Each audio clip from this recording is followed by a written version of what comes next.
¿Cómo están? Muy buenas tardes y bienvenidos a una nueva transmisión multiplataforma de las redes sociales de Clínica Alemana, donde como siempre estamos hablando de interesantes temas relacionados a nuestra salud y donde los queremos invitar desde ya a que ustedes hagan todas sus dudas y consultas a través de nuestras plataformas disponibles para que después podamos responderlas.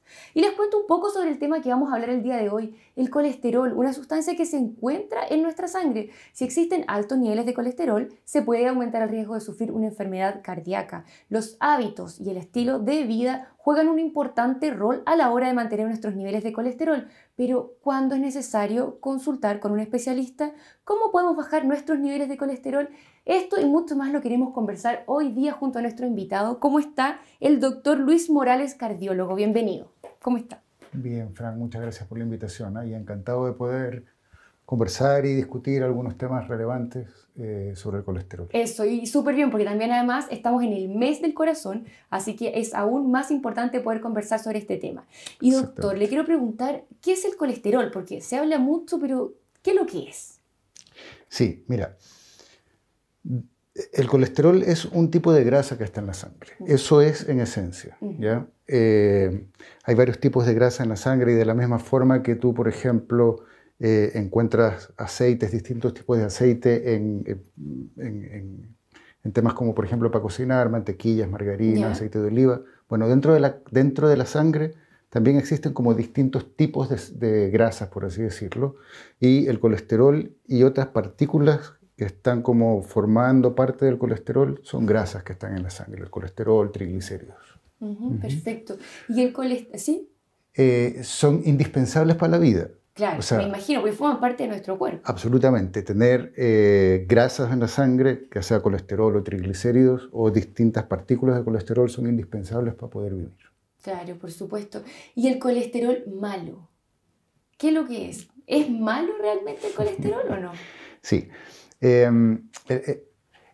Decir que el colesterol malo es un tema un poquitito más coloquial, pero en realidad lo que sabemos en relación a las moléculas o partículas de colesterol es que hay un tipo de colesterol que en general se mueve desde el hígado hacia afuera, o sea, hacia las arterias, y este es el colesterol que tiende a depositarse en las paredes de las arterias y finalmente a formar placas de colesterol en las arterias. El resto de colesterol, que es el colesterol bueno, por así decirlo, es un colesterol en cambio que retira el colesterol de las arterias y los lleva hacia el hígado para que se vuelva a producir la síntesis o el desarrollo de nuevas moléculas de colesterol. Como que retira este colesterol malo. Sí. Ah, ya. Exacto. ¿Y cuáles serían los factores de riesgo cardiovascular que pueden existir? Mira, esa es una pregunta súper interesante y es importante aclarar que los infartos no tienen una causa, es decir, no existe un solo factor al que yo pueda decir, oye, tengo esto, por lo tanto voy a tener un infarto, ¿ya? Para que una persona tenga un infarto deben coincidir una serie de factores que aumentan las probabilidades de que una persona pueda tener un infarto. Y estos factores son... A mí me encanta hablar de algo que se llaman los 8 ideales de la salud cardiovascular, que en algún momento lo vamos a conversar en más detalle, pero tienen que ver con hábitos, ¿ya? Las personas que tienen vida sedentaria, las personas que tienen una alimentación que no es adecuada, las personas que fuman, las personas que tienen mala calidad del sueño, tienen mayor riesgo de tener infartos. Y por otro lado, las personas que tienen el colesterol alto, las personas que tienen diabetes o hipertensión, las personas que tienen sobrepeso también tienen más riesgo. No es que una persona con colesterol alto vaya a tener un infarto. Ya, no necesariamente. No necesariamente, pero mientras más de estos factores o condiciones existan, la probabilidad de que una persona tenga un infarto es mucho mayor. Se aumenta. Y decíamos entonces, ¿la obesidad puede ser un Exacto, la obesidad un factor, la presencia de diabetes otro factor, la presencia de hipertensión y de colesterol alto, eso como carga de enfermedad. El hábito o el vicio del tabaquismo. Si a todas esas enfermedades le sumamos sí. vicio, por ejemplo. Exacto, o la mala calidad del sueño, o el estilo de alimentación, la falta de actividad física, el tabaquismo, aumenta muchísimo más el riesgo. Mira, finalmente lo que sucede es que el colesterol, y esto es un proceso que es inherente al hecho de estar vivo, es decir, todos, absolutamente todos, en una medida o en otra, dependiendo de estos factores que hemos conversado, con el paso de los años, vamos a tener probablemente placas de colesterol en las arterias. Eso es un proceso inherente al paso de los años. Y probablemente si miramos las arterias de alguien que tiene 80, 90 años, va a tener sus arterias con placas de colesterol. Es que, no es que estén tapadas, es que se forman placas de colesterol. Hay como mayor acumulación. Imagínate un edificio que tiene tuberías y que con el paso de los años estas tuberías se llenaron de sarro, y esa formación de sarro es inherente al hecho de que pasen los años y a la calidad del agua y esto.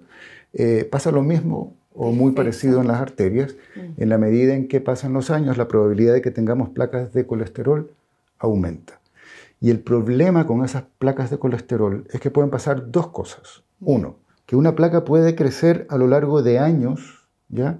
Y en algún momento generar dificultad al flujo de sangre, ¿ya? Y eso puede generar un síntoma que se llama angina. Es decir, tengo una arteria que no es que está ocluida, no es que está totalmente tapada, pero sí con con una dificultad al flujo de sangre. Entonces la persona hace actividad física, como el músculo del corazón necesita más oxígeno, el flujo a través de esa tubería, de esa arteria no es suficiente, eso genera un síntoma que se llama angina. La persona siente dolor, deja de hacer actividad física, el flujo es suficiente y el dolor desaparece. Pero eso es algo que se llama enfermedad coronaria crónica. ¿Ya? Lo otro que puede pasar con las placas es que una placa de colesterol, que puede ser una placa muy chica o una placa más grande, ¿ya? Las placas se pueden fracturar. Imagínate una espinilla que está dentro de la arteria. La espinilla es como la placa de colesterol. Si esta placa de colesterol se fractura, se rompe, finalmente las plaquetas van a tratar de reparar la placa de colesterol y no se dan cuenta que están formando un coágulo dentro de la arteria que termina por tapar la arteria. Y eso es un evento agudo que terminó de tapar bruscamente la arteria, dejó sin circulación desde donde se tapó hacia distal. No hay circulación de sangre, no hay oxígeno, y eso es lo que genera un infarto agudo del miocardio. Nosotros somos capaces de saber si una persona tiene placa, pero no somos capaces de predecir cuándo y en quién se puede fracturar y romper una placa. Se puede producir, claro, el infarto. Exacto. Y para ver quién tiene placa, ¿hay un examen, un estudio? Sí, hay muchas posibilidades de estudio, pero finalmente, aunque nosotros logremos saber que la persona tiene placa, finalmente lo más relevante es tratar de disminuir el riesgo de que una placa se rompa.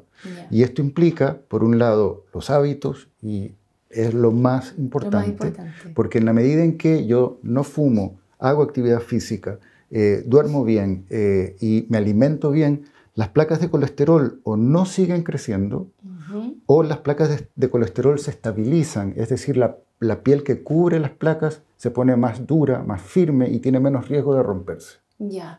Perfecto. En resumen, es muy probable que todos en algún momento de nuestra vida desarrollemos placas de colesterol, en la medida en que tenga más genes malos o en la medida en que tenga más factores de riesgo, la probabilidad de que las placas crezcan o las placas se fracturen en algún momento aumenta, y en la medida en que yo soy más ordenado y si tengo algún factor de riesgo logro controlarlo, la probabilidad de que una placa se fracture disminuye. Exactamente. ¿Y tener el colesterol alto o tener estas placas, como lo decíamos, produce síntomas? ¿La persona lo puede notar? No. El colesterol, mira, imagínate el ejemplo que te ponía de un edificio con las tuberías. Imagínate que la calidad del agua es un agua muy dura, ¿ya? A las personas les da exactamente lo mismo la calidad del agua, porque les llega agua y están felices. Pasa exactamente lo mismo con los niveles de colesterol en la sangre. Los niveles de colesterol en la sangre sigue circulando, por lo tanto uno puede seguir haciendo su vida absolutamente normal. Pero esos niveles de colesterol más altos son los que finalmente terminan depositándose en las arterias y aumentando la formación de placa, pero eso es asintomático, eso no genera síntomas, salvo que la obstrucción sea tan importante que dificulta el flujo y genera angina, que era lo que habíamos conversado, o que una placa se fracture, se rompa, se forme un coágulo, la arteria se tape y genera un evento agudo. De lo contrario, no tenemos cómo saber. es asintomático. Claro, perfecto. ¿Y cada cuánto tiempo es necesario que nosotros controlemos nuestro colesterol, nuestros niveles? ¿Y qué niveles ya pueden ser preocupantes? Que nosotros veamos y digamos, chuta, no, hay que parar o hay que ir a donde un doctor. Ok, mira, para responder a esa pregunta es importante tener en cuenta que mientras niveles de colesterol más altos tenga, necesito menos tiempo, ¿ya?, para que se puedan formar placas de colesterol. Es decir, alguien que tiene el colesterol bajo necesita probablemente muchos años para que ese colesterol que esté en niveles aceptables logre formar una placa. Claro. Alguien que tiene niveles de colesterol muy altos necesita mucho menos tiempo de exposición al colesterol para que se formen placas. Entonces, en general, todas las personas, adultas mayores de 20 años, debiesen hacerse un nivel de colesterol por lo menos una vez en la vida para saber cómo están sus niveles de colesterol. Y de ahí en adelante, cada 5 años al menos, ¿ya? Debiesen controlarse niveles de colesterol, porque lamentablemente los niveles de colesterol tienen la tendencia a aumentar en la medida en que pasan los años. ¿Y cuál es el nivel de colesterol? Sí, porque muchas veces uno desconoce esa información. Sí, va a depender. Va a depender. En general se aceptan niveles de colesterol total, que es como la suma de todos los colesteroles, alrededor de 200. Ese es como el corte como más aceptado. Y colesterol LDL, que es el colesterol malo, se debe mantener alrededor de 100. Esos son como los valores máximo. Exacto. Permitido para llegar. Sí, absolutamente. Ya, perfecto. Entonces ahí es cuando tenemos que estar atentos. Y nosotros hemos denominado esta conversación desmitificando el colesterol, doctor. Y por eso lo quiero invitar a que revisemos algunos mitos y verdades que siempre están y existen en torno al colesterol, ¿ya? Para ir derribando o diciendo si están en lo correcto. Vamos a comenzar con el primero que dice: no hay que comer alimentos que tengan grasas para tener bien el colesterol. Ningún alimento que tenga grasa. ¿Será tan así? Es un poco un mito, ¿ya? El colesterol en la sangre tiene como dos orígenes. Uno tiene que ver efectivamente el colesterol que uno ingiere por los alimentos, claro. ¿Sí? Pero especialmente tiene que ver con temas genéticos y metabólicos, y es el hígado el encargado de producir colesterol. Por ejemplo, los alimentos que pueden decir libres de colesterol, no tienen el colesterol formado, pero tienen la materia prima para que el hígado empaquete y forme el colesterol. Entonces, si tú me preguntas, ¿la persona que tiene el colesterol alto debe dejar de comer grasas? La respuesta es no, las grasas son necesarias para poder vivir. El tema tiene que ver con la cantidad de grasas y el tipo de grasas que come. Exactamente. Ya, eso hay que tener ojo. Sí. Y solamente un comentario más. Aunque una persona haga mucha dieta, ¿ya? El impacto que tiene la dieta en bajar el colesterol en la sangre es alrededor de un 20%. O sea, no es tan efectivo. No es tan efectivo, pero es extremadamente importante, porque bajar ese 20% de grasa y sobre todo el tipo de grasa, el tipo de alimentos que ingiero, sí tiene una relación directa no solo sobre los niveles de colesterol, sino sobre la inflamación. Acuérdate que somos lo que comemos. Sí. Entonces, no hay que mirarlo solo como un tema de colesterol. Tiene que ver con el estilo de alimentación y cómo el estilo de alimentación, por un lado, logra disminuir el colesterol, pero por otro lado, logra generar la condición adecuada para que las placas de colesterol no sigan creciendo. Claro, como lo decía usted también, es un hábito al final. Es un hábito. Son los hábitos. Exacto. Vamos a revisar el siguiente mito que dice: solo debo preocuparme de mis niveles de colesterol a partir de los 30 años.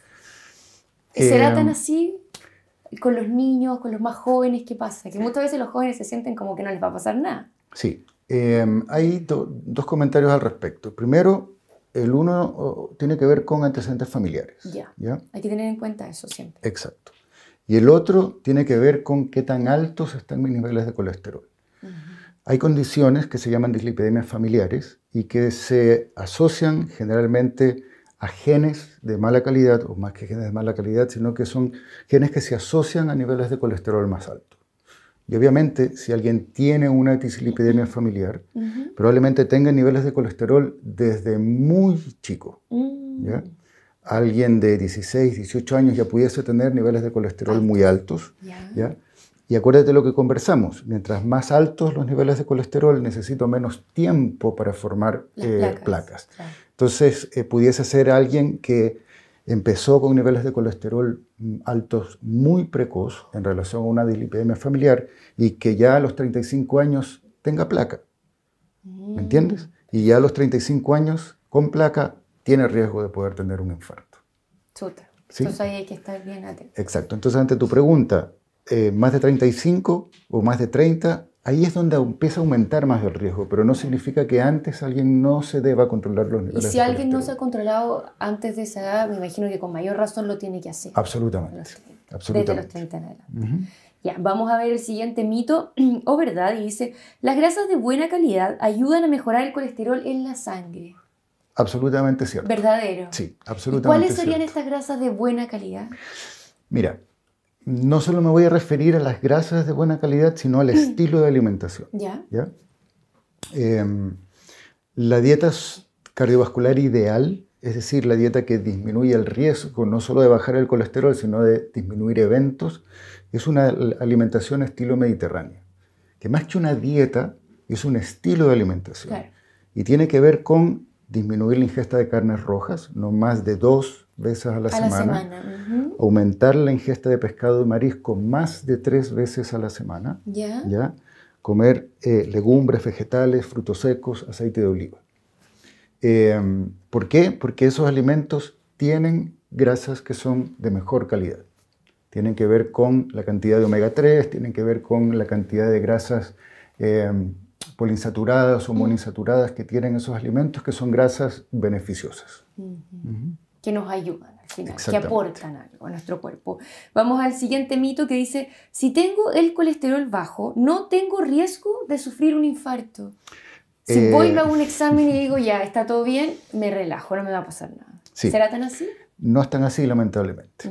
¿Sí? Como comenté, la enfermedad coronaria, el depósito de placas de colesterol en las arterias es multifactorial. El colesterol es uno de ellos. Obviamente, a niveles, como comenté también, más bajos de colesterol, la exposición al colesterol requiere mucho más tiempo para formar placas.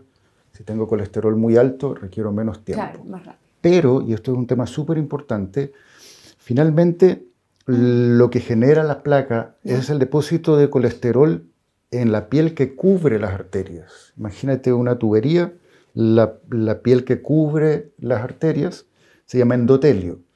Si un endotelio está enfermo, la probabilidad de que se deposite colesterol, aunque tenga el colesterol normal, aumenta. Las personas que fuman, por ejemplo, el cigarro, uno de los problemas que tiene es que produce disfunción endotelial. Entonces, por eso es tan dañino. Absolutamente. No solo por el riesgo de cáncer, no solo por todos los daños asociados al pulmón, sino además porque genera enfermedad del endotelio, que es la piel que cubre a las arterias, y un endotelio enfermo, aunque tenga niveles de colesterol bajos, es más propenso a que se deposite el colesterol y se formen placas, y sobre todo que hace que la piel que cubre la placa sea más propensa a romperse, a fracturarse y a generar un evento agudo. Claro, por supuesto. Vamos a revisar entonces el último mito, ¿verdad?, que tenemos, que yo creo que es bastante común en su consulta, que dice así: hay que evitar los huevos para bajar el colesterol. Siempre relacionamos a los huevos, la yema del colesterol. Sí. ¿Es así? ¿Tenemos que bajar la ingesta de huevos para bajar el colesterol? Mira, depende un poco de la persona y de qué carga de enfermedad tenga la persona. ¿Ya? El huevo es una excelente fuente de proteína, indiscutible, pero también tiene grasas. ¿Ya? Un huevo tiene aproximadamente 5 gramos de grasas. Y de eso, el 70% de esas grasas son grasas de buena calidad, pero también tiene un porcentaje, alrededor de 30% de grasas de no buena calidad. ¿Ya?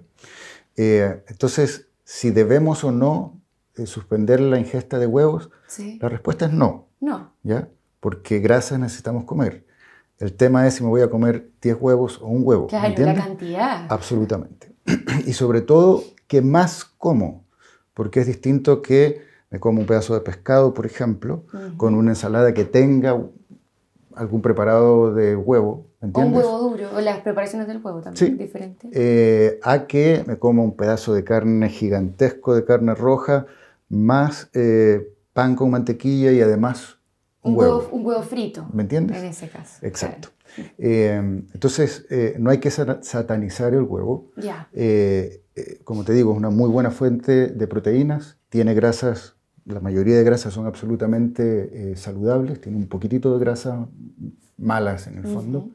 Entonces, si yo estoy con niveles de colesterol alto, obviamente tengo que restringir no solo el huevo, sino todas las grasas malas. Claro. Mientras que si estoy sano, tengo un poquitito más de libertad de ingerir huevo. Ya. Entonces, comer huevos, pero con control y medirse. Absolutamente. Ese es el consejo. Ya, súper. Esperamos que estos mitos y verdades les hayan servido a ustedes también, si es que tenían estas dudas, al igual que nosotros. Y doctor, ya hablábamos del huevo de la alimentación, pero ¿el colesterol depende solamente de la alimentación o no? No. ¿Ya? No. 20% de los niveles de colesterol dependen de la alimentación, el resto depende de temas genéticos y metabólicos. No es todo lo que comemos al final. No, y por eso es que es importante controlar los niveles de colesterol. Imagínate una persona que tiene niveles de colesterol, imagínate un colesterol LDL cercano a 130, ¿Ya? que no es un nivel de colesterol tan alto. Probablemente, si es que esa persona, necesitamos que baje sus niveles de colesterol, si esa persona se ordena, empieza a hacer ejercicio, aumenta la actividad física, mejora el peso, mejora la alimentación, esos niveles de colesterol lleguen a valores cercanos a 100 y no necesite tomar medicamentos. Esa es la importancia de la dieta. Pero si alguien tiene niveles de colesterol LDL cercanos a 190, por decirte, solo con dieta no va a lograr bajar sus niveles de colesterol. Ya, ¿Ya? perfecto. Pero la alimentación, más claro, los estilos de vida saludable son la base para, si es necesario, sobre eso dar medicamentos. Claro, y ya lo mencionaba, los medicamentos. Cuando una persona tiene que tomar medicamentos para el colesterol, ¿existen riesgos de tomarlos o no? ¿Cuáles pueden ser? Cualquier conducta en medicina tiene riesgos, cualquiera, ¿ya? Y tomar medicamentos también está sujeto a potenciales riesgos. Ya. El problema con el tratamiento de los niveles de colesterol es que son tratamientos que son permanentes. Ah, ya, es como te lo recetan y tienes que tomarlo siempre. Lo más probable es que así sea. Imagínate, por ejemplo, que alguien tiene una neumonía, ¿ya? Yo le voy a dar un antibiótico probablemente y sé que lo voy a estar exponiendo a un potencial riesgo por el medicamento por un tiempo corto, 7 días, ¿verdad? Con el tratamiento de los niveles de colesterol, el hecho de que yo baje el nivel de colesterol con medicamentos por un mes no impacta en el riesgo de forma importante. Acuérdate que hablamos que el riesgo es a largo plazo.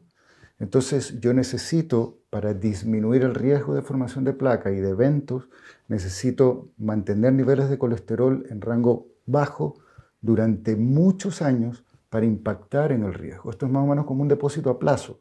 Si tú quieres de acá tener cierta cantidad de millones, pero empiezas a sacar plata o no haces los depósitos, no vas a tener lo que quieres. Pasa lo mismo con el colesterol. Si tengo los niveles de colesterol alto y recibo tratamiento por un mes, ese mes bajó los niveles de colesterol, pero después vuelven a subir y el impacto en disminuir el riesgo es nulo. Entonces, por eso es que es tan importante el tema de los hábitos, porque los hábitos nos ayudan a ahorrar medicamentos para el colesterol. Entonces, y son más efectivos. Absolutamente, y más sanos y no tienen efectos adversos, mientras que al dar medicamentos para el colesterol, yo finalmente lo que estoy buscando es disminuir el riesgo de que la persona tenga un infarto a costa probablemente de un riesgo pequeñito de que pudiese haber un efecto adverso por el medicamento. Por eso es que tratamos de no dar medicamentos para el colesterol y priorizar los hábitos saludables, excepto cuando es indispensable dar medicamentos porque solo con los hábitos los niveles de colesterol no van a bajar lo suficiente. Claro, ¿y en qué caso sería necesario que alguien tome medicamentos para el colesterol? Depende del riesgo de la persona. Esto más o menos, imagínate como que tú me digas, ya, Doc, si Me salgo... imagino en gente como mayor también. No necesariamente. Ah, ya. Imagínate que tú me dices, ya, Doc, si salgo a la calle, ¿me van a atropellar? No lo sé, ¿ya? Pero yo te puedo decir, mira, sales en la noche, caminas por donde no debes, andas con ropa oscura, ¿ya?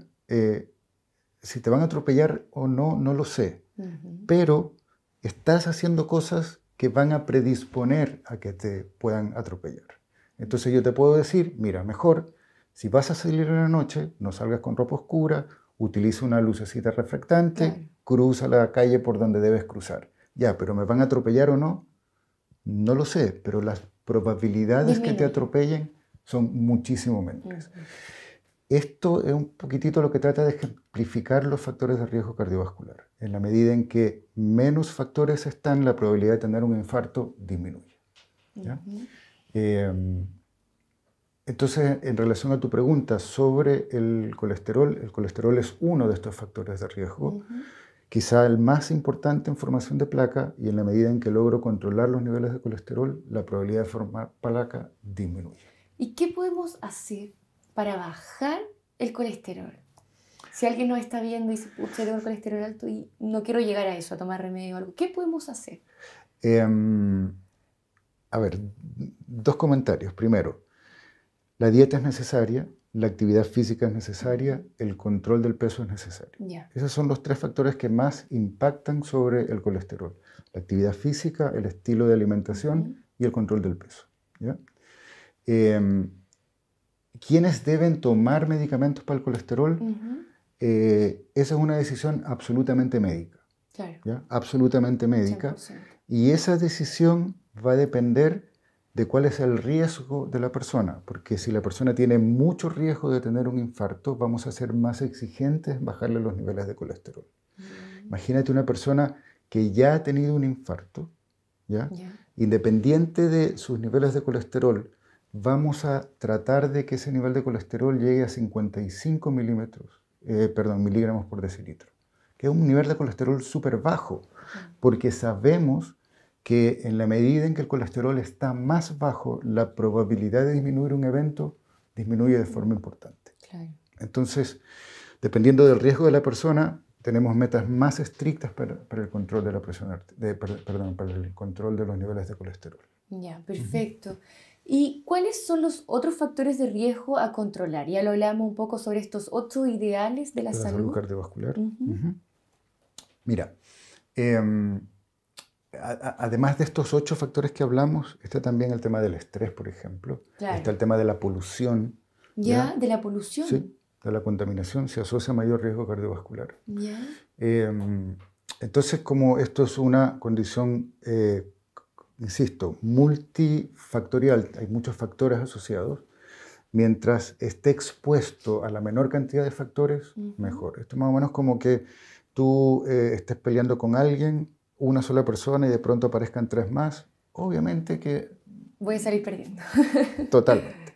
Entonces, lo central y lo que es más fácil de tenerlo en mente son estos 8 esenciales de la salud cardiovascular.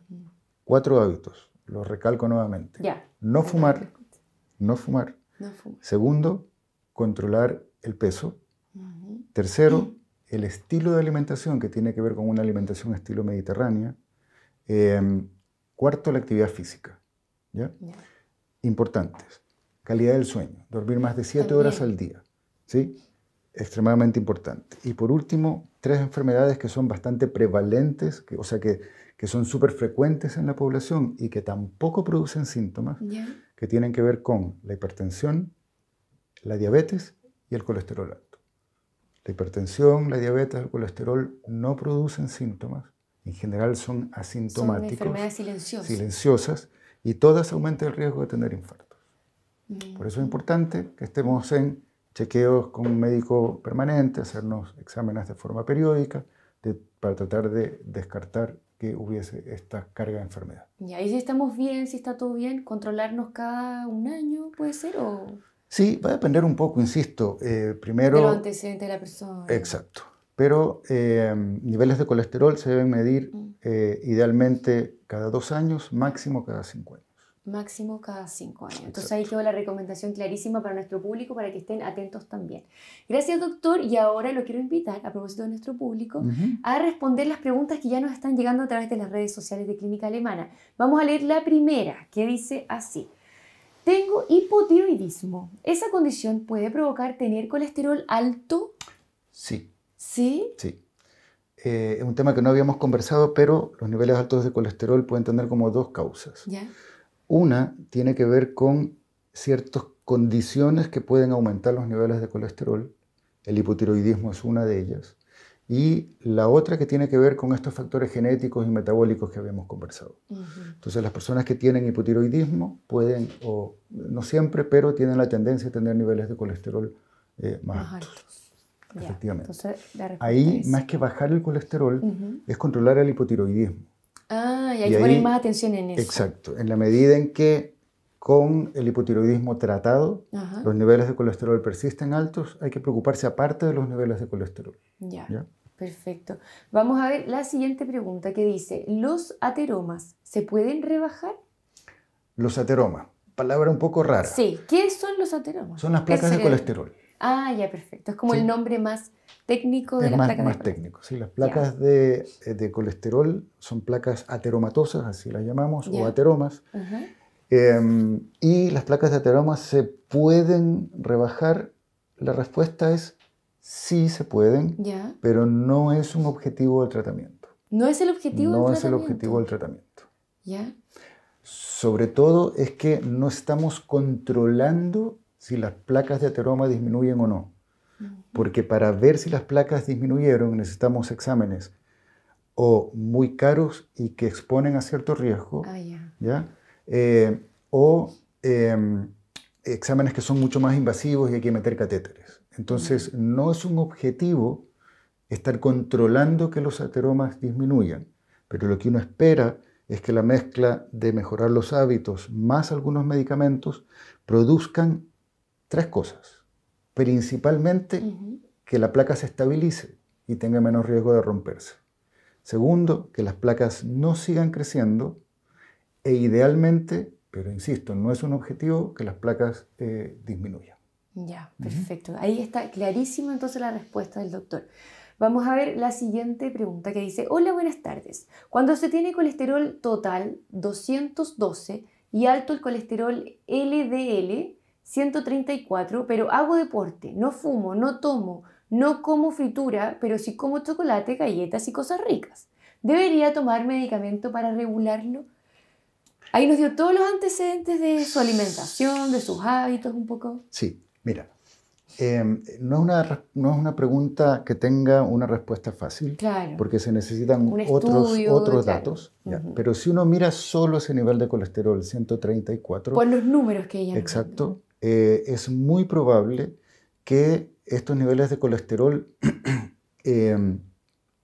no sean un valor excesivamente dañino como para formación de placa, sobre todo porque está asociado a súper buenos hábitos. ¿Ya? Claro. Lo ideal sería que mejore más su alimentación y deje de comer carbohidratos ultra refinados como galletas y cosas ricas. No es que no se puedan, pero hay que tratar de evitarlo. ¿Ya? Ese nivel de colesterol, la decisión de bajarlo va a depender del riesgo global de la persona. ¿Ya? Lo que te trato de decir es que ese nivel de colesterol, imagínate con el antecedente de una muerte familiar precoz por infarto de miocardio. El papá falleció antes de los 50 años, la mamá, también un evento a edad precoz. Independiente del nivel de colesterol, nosotros somos más estrictos en tratar de bajar el colesterol. No sé si me explico. Sí. Esto que yo te comentaba, el colesterol es un factor de riesgo, pero si tengo 5 personas más que me están golpeando, además del colesterol, obviamente tengo que tratar de controlarlos todos, incluido el colesterol. Sí, es correcto. Y vamos a ver la siguiente pregunta que dice, hola, buenas tardes. ¿Qué diferencia es tener las arterias tapadas con placas de colesterol y con placas de calcio? Nos pregunta. Muy bien. Ahí entramos a otro terreno que es súper interesante. Las placas de colesterol, en general, al inicio, son placas, por así decirlo, blanditas, como una espinilla. ¿Ya? La forma que tiene el organismo de tratar de que las placas tengan menos riesgo de romperse es depositando calcio sobre las placas.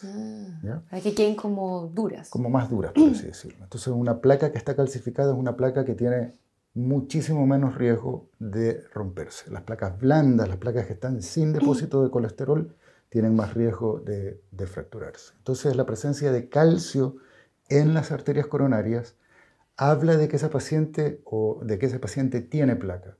Imagínate la cicatriz en la cara de una persona y que tenga muchas cicatrices. Uno puede decir, oye, esta persona, pucha, que le ha ido mal, ¿me entiendes? Claro.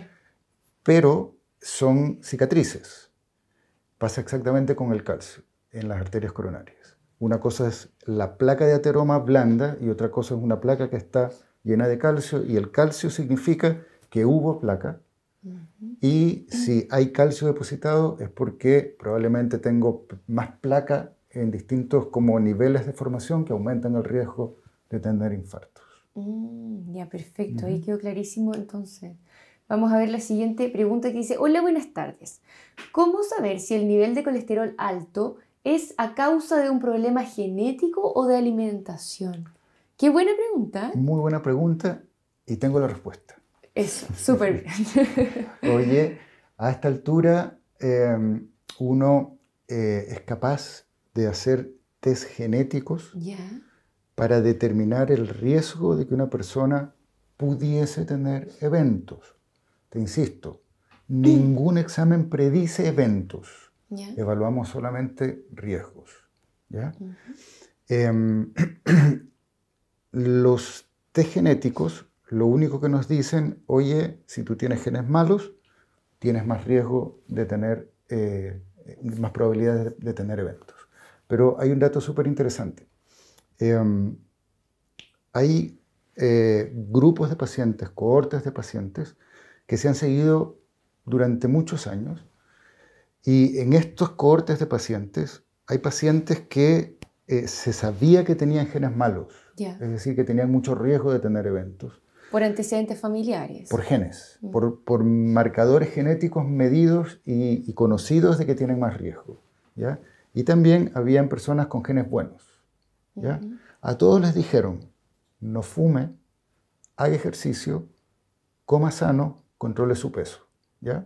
5 años de seguimiento, y resulta que las personas que tenían genes malos, es decir, que tenían mucho riesgo genético, que en relación a eso iba la pregunta, si las personas que tenían genes malos, que tenían más riesgo, que cumplieron con las recomendaciones, es decir, que no fumaron, que controlaron su peso, que hicieron actividad física y que no fumaron, tuvieron la misma cantidad de infartos que los que tenían genes buenos, que no cumplieron con las recomendaciones. Esa es la importancia de los hábitos. Y por eso es que insistimos majaderamente en los hábitos, porque aunque tenga genes malos, los hábitos son capaces de modular esa respuesta genética y de disminuir el riesgo. Claro, clave. En la práctica, da un poco lo mismo que yo tenga genes malos si es que soy capaz de mantener buenos hábitos. Buenos hábitos. Y eso es a lo largo del tiempo. Exacto. Se sostiene.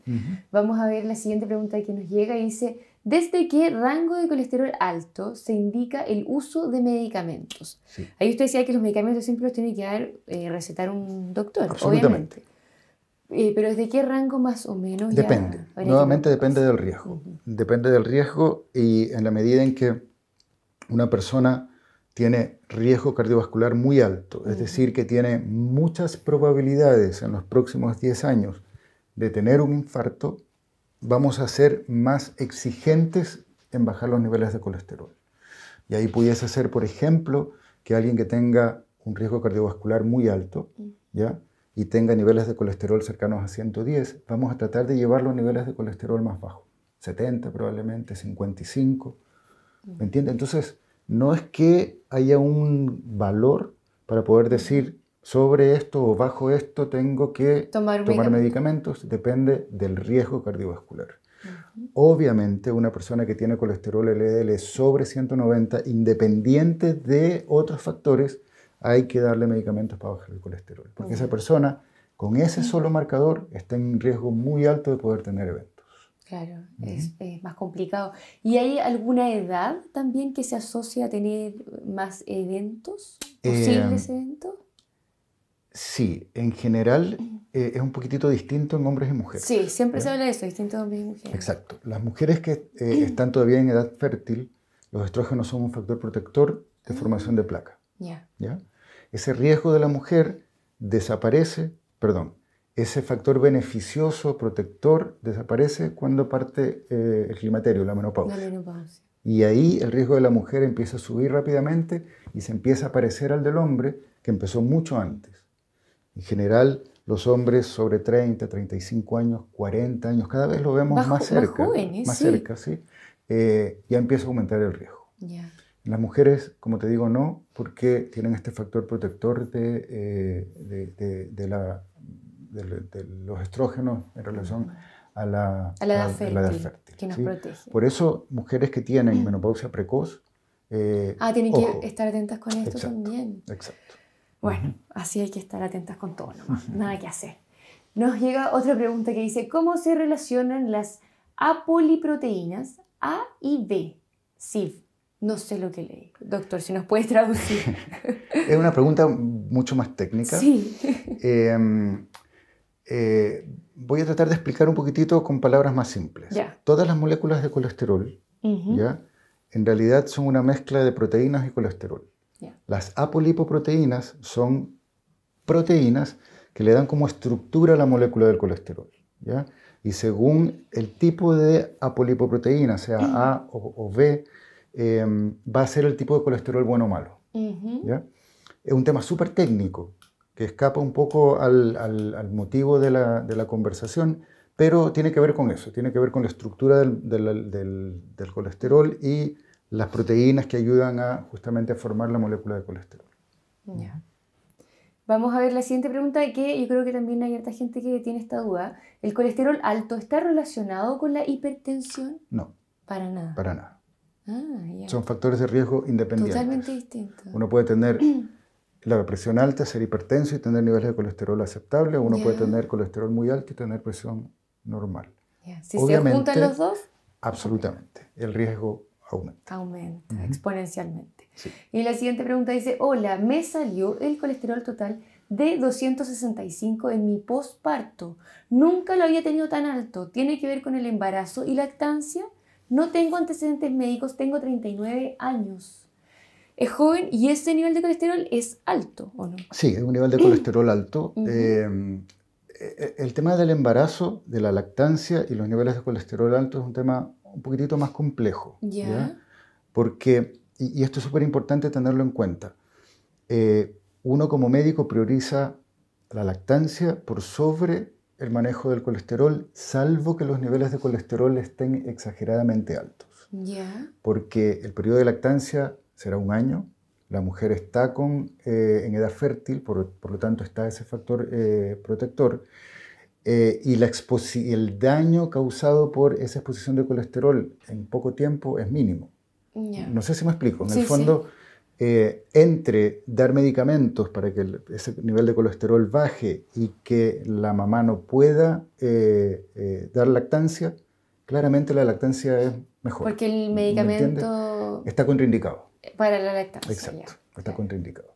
Entonces, en el caso de ella en particular, obviamente tiene que tratar de retomar una alimentación saludable, empezar nuevamente a hacer actividad física y estar en controles. Porque en la medida en que sus niveles de colesterol no bajen, probablemente después de que termine la lactancia haya que tomar alguna conducta distinta. ¿Y se pueden haber disparado los niveles en el posparto? ¿Tendrá algo que ver con el embarazo? Tiene que ver con el embarazo. Tiene que ver con el embarazo, sí. Ya. Entonces hay que tener atención. Exacto. Vamos a ver la siguiente pregunta que dice, ¿el estrés influye en los niveles de colesterol? Siempre asociamos el estrés a los riesgos de sufrir un infarto, pero los niveles de colesterol no sé si están... El estrés no influye en los niveles, directamente en los niveles de colesterol, pero sí el estrés influye en dos cosas. Uno, principalmente en que haya más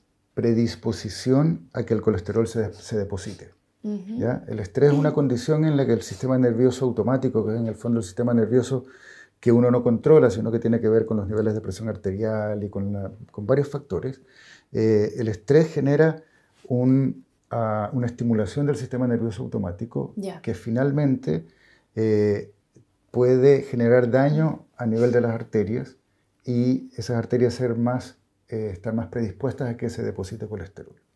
Por un lado, en relación al estrés. Y por otro lado, el estrés, salvo que lo logremos manejar de forma adecuada, tiende a llevarnos a hábitos nocivos. Acuérdate que una de las formas mal canalizadas de manejo del estrés tiene que ver con excesos en comida, excesos en alcohol, excesos en droga. Entonces es un factor como asociado a mayor riesgo cardiovascular. Como que nos puede llevar por ese camino. Exacto, pero no es que el estrés aumente el colesterol. No, eso está descartado. Vamos a ver la siguiente pregunta. Dice, un niño de 9 años, ¿cuánto nivel de colesterol debe tener para que sean niveles normales? Hoy mi hijo tiene 199 en el total y come súper sano. Tiene peso normal y talla normal a su edad. ¿Cuándo se recomiendan medicamentos en niños? ¿Ese nivel para un niño está bien? ¿Está muy alto? No es mi área de expertise, me dedico a adultos. Ah, ya. Por lo tanto, no tengo ni el conocimiento ni la expertise como para ser como categórico en esa pregunta. Entonces, lo ideal es que en relación a esa pregunta consulten con un pediatra. Consulte con un especialista. Exacto, consulte con un pediatra para poder tener más certeza en relación a los niveles de colesterol y si es que se requiere algún tipo de tratamiento, que lo más probable es que no, pero escapa a mi área de expertise. Sí, por supuesto. Ahí dejarse aconsejar por un buen especialista. Vamos a ver la siguiente pregunta. Dice, ¿qué relación existe entre colesterol y triglicéridos? Muy bien. El colesterol y los triglicéridos son grasas. ¿Ya? Imagínate mantequilla y aceite de oliva, que son grasas, pero de distintos tipos de grasas. Exacto. El colesterol y los triglicéridos son grasas, distintos tipos de grasas. ¿Ya? No hay una relación como tal, ¿ya? Uno puede tener niveles de triglicéridos altos con niveles de colesterol no tan altos, o viceversa, colesterol alto con triglicéridos normales, o altos los dos. ¿Ya? Y tener altos los dos los conocemos como dislipidemias mixtas y obviamente son más complejas en relación a mayor riesgo de infarto y más difíciles de tratar. Ahora, en relación a eso, los triglicéridos sí dependen mucho más de la dieta.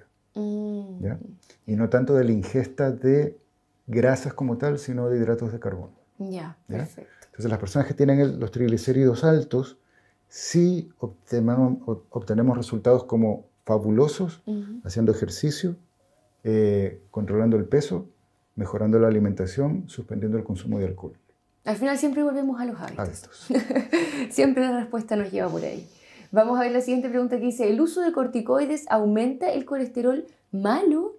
Los corticoides tienen un impacto sobre los niveles de colesterol. ¿Ya? ¿Sí? Los corticoides, en general, por esto es que el colesterol es necesario, porque el colesterol forma parte estructural de las células, pero además es la base de ciertas hormonas. Y la base de las hormonas de los corticoides, la base estructural es el colesterol. Entonces, el uso de corticoides puede tener un impacto sobre los niveles de colesterol. Sí puede tener impacto. Sí. Vamos a ver la siguiente pregunta, que yo creo que hay mucha gente que se está haciendo esta pregunta. Siempre se ha dicho que los mariscos tienen alta concentración de colesterol. ¿Es cierto? Siempre asociamos a los tan ricos camarones al colesterol. Sí. Pero lo conversamos, la dieta mediterránea implica comer pescados y mariscos. Sí, mariscos, usted le porque tienen grasas de buena calidad. Tienen grasas monoinsaturadas, tienen grasas poliinsaturadas, tienen omega 3, que son grasas que son saludables. Entonces podemos comer camarones, pero tampoco en exceso tanto, me imagino. La recomendación de la dieta mediterránea es comer pescado y marisco más de 2 veces a la semana. Más de 2 veces. Ahí está la respuesta entonces, para que nos podamos alimentar bien. ¿Existe relación accidente vascular encefálico y el colesterol? Nos pregunta nuestro público. Absolutamente. Yo me estoy refiriendo más al tema de enfermedad de placas de colesterol en el corazón, porque soy cardiólogo y es mi tema, claro, por supuesto. Pero la enfermedad en las arterias es sistémica, es decir, está afectando todas las arterias. Se nota más en las arterias que llevan sangre al corazón porque son arterias más pequeñitas, pero uno puede tener enfermedad en las arterias que llevan sangre hacia las piernas, en las carótidas, que son las arterias que llevan sangre hacia el cerebro, y en las arterias que llevan sangre al cerebro. Entonces, ante esa pregunta, si es que existe una relación entre accidentes vasculares y colesterol, absolutamente sí, de la misma forma que el riesgo de infarto. Ya, súper, ahí está la respuesta. Buenas tardes, Doc, nos dicen. ¿Es tan importante el valor del colesterol total o hay que fijarse el HDL o el LDL? Gracias. El colesterol total está formado por una serie de partículas de colesterol. Dentro de esas partículas está el colesterol LDL y el colesterol no LDL. ¿Ya? Que básicamente son partículas, como bien pregunta. Está el colesterol HDL, que es una parte del colesterol total, que es el protector. Está el colesterol LDL, que es el colesterol malo, pero también hay otras moléculas de colesterol. ¿Ya? Hay que fijarse en el colesterol total, sí, ¿ya? Pero sobre todo en el colesterol LDL. En ese tenemos que poner más atención. Ese es el que tenemos que disminuir para disminuir el riesgo de tener infarto. El colesterol HDL, que es el colesterol protector, en la medida en que está alto de forma espontánea, protege. Y eso es así, bueno. Absolutamente. Pero todos los intentos que hemos hecho con medicamentos para tratar de subir el colesterol HDL, para tratar de disminuir eventos, no nos ha ido tan bien. Por eso, desde el punto de vista médico, nos enfocamos en el colesterol LDL, en tratar de bajarlo. En tratar de bajar ese colesterol. Entonces hay que poner atención. Mi mamá falleció de Alzheimer y mi papá tuvo muchos accidentes cerebrovasculares y falleció. Sé que hay otras causas, pero ¿influye en esas enfermedades tener colesterol alto? Nos preguntan. Sí, influye. Influye, pero más que el colesterol o además del colesterol, lamentablemente volvemos a caer en los hábitos. Todos los hábitos poco saludables se asocian a mayor riesgo de accidentes vasculares, a mayor riesgo de infarto, a mayor riesgo de deterioro cognitivo. ¿Ya? Por lo tanto, y hacia allá tenemos que caminar, en el sentido de que en la medida en que tenemos hábitos saludables, vamos a llegar a mayor edad con mejor calidad de vida. Claro, y eso es lo que esperamos todos. Exactamente. Por supuesto. ¿Hay algún estudio en relación al consumo de vino tinto que ayude a disminuir el colesterol? Nos pregunta nuestro Esa es una pregunta capciosa. Sí, vas a dirigir ahí, pum. Oye, mira, hay dos temas que ver en esto. Primero, que si uno ve algún grado de evidencia en relación a la ingesta de vino tinto, hay alguna evidencia que dice que efectivamente pudiese disminuir el riesgo cardiovascular. ¿Ya? El problema es que, independiente que disminuya el riesgo cardiovascular, aumenta el riesgo de otras enfermedades ¿ya? O de otras condiciones. La recomendación actual ¿ya? Es tratar de disminuir al máximo el consumo de alcohol. En algún momento, incluso, es que mi cardiólogo me dijo que me tome una copita de vino. Una copa de vino, sí, diaria, no sé, pero sí. ¿Cuál sería como una recomendación prudente? La recomendación, así como ideal, es que el consumo de alcohol sea cero. Sí. Esa es la recomendación ideal, incluido el vino tinto. Esa es la recomendación ideal.